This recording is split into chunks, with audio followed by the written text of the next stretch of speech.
بسم اللہ الرحمن الرحیم۔ السلام علیکم، میں ہوں شمس ہادی۔ سوشل میڈیا، فیس بک اور حقیقت کی دنیا میں آج کل یہودیوں، قادیانیوں اور اسلام دشمن عناصر کا ایک چھوڑا ہوا شوشہ بڑا زور و شور سے چل رہا ہے کہ مولوی کا سیاست میں کیا کام۔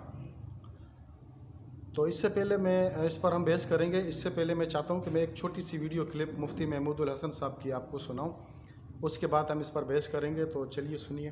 حاجی عبدالوہاب صاحب رحمہ اللہ بار بار فرمایا، انہوں نے ایک مرتبہ اس طرح تذکرہ ہوا رائے ونڈ میں، وہ حضرات علماء کرام جو اسمبلیوں میں ہیں اور جو حضرات محنت فرما رہے ہیں، حضرت حاجی عبدالوہاب صاحب رحمہ اللہ نے فرمایا اگر یہ حضرات اس میدان میں نہ ہوں، میرے ساتھ فرمائیے کیا فرمایا، اگر یہ حضرات اس میدان میں نہ ہوں، فرمایا یاد رکھنا مسجد و مدرسہ تو دور کی بات، تمہیں کلمہ طیبہ پڑھنے پہ پابندی لگا دی جائے گی۔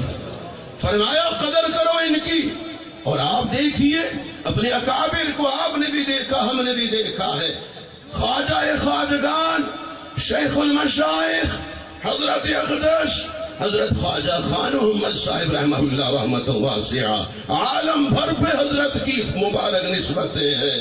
حضرت حاجی عبدالوہاب صاحب رحمہ اللہ، میں گزارش کر رہا ہوں کہ آپ حضرات سنتے ہیں کہ علماء کرام کو سیاست میں نہیں ہونا چاہیے۔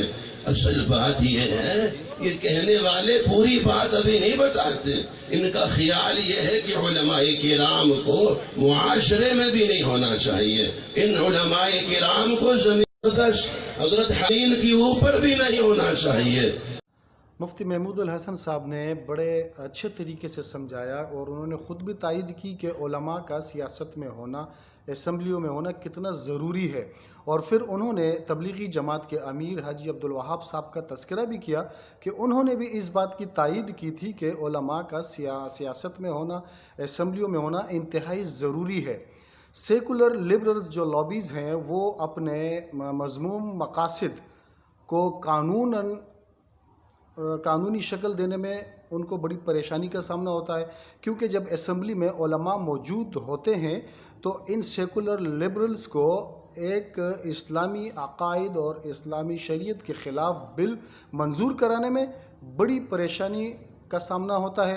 لہٰذا وہ نہیں چاہتے کہ علماء سیاست میں ہوں، علماء اسمبلیوں میں موجود ہوں، کیونکہ وہ اپنے لیے میدان صاف رکھنا چاہتے ہیں کہ تاکہ ان کا جو بھی مقصد ہے، جو بھی مقاصد ہے، ان کو اسے قانونی شکل دینے میں آسانی ہو۔ لیکن جب علماء اسمبلی میں موجود ہوں گے، سیاست میں ہوں گے، اسمبلی میں موجود ہوں گے، تو یہی علماء ان کے اس مذموم عقائد میں قانونی شکل دینے میں ان کے سامنے ایک سیسہ پلائی ہوئی دیوار کی طرح کھڑے ہو جاتے ہیں۔ لہٰذا میں آپ سب سے بارہا یہ گزارش کرتا ہوں کہ خدا کے لیے ان سیکولر لبرلز، قادیانیوں اور اسلام دشمن کے اعلی کار مت بنیں، علماء دین کا ساتھ دیں، علماء حق کا ساتھ دیں، تاکہ ہمارا ملک ہمیشہ ان لبرلز، سیکولرز اور بے دین لوگوں کے مذموم مقاصد سے پاک رہے۔ آخر میں آپ سے یہ کہنا چاہتا ہوں، اس ویڈیو کو زیادہ سے زیادہ شیئر کریں تاکہ تمام لوگوں تک یہ پیغام پہنچ سکے اور وہ ان سیکولر اور لبرلز لوگوں کے اعلی کار بننے سے بچ سکیں۔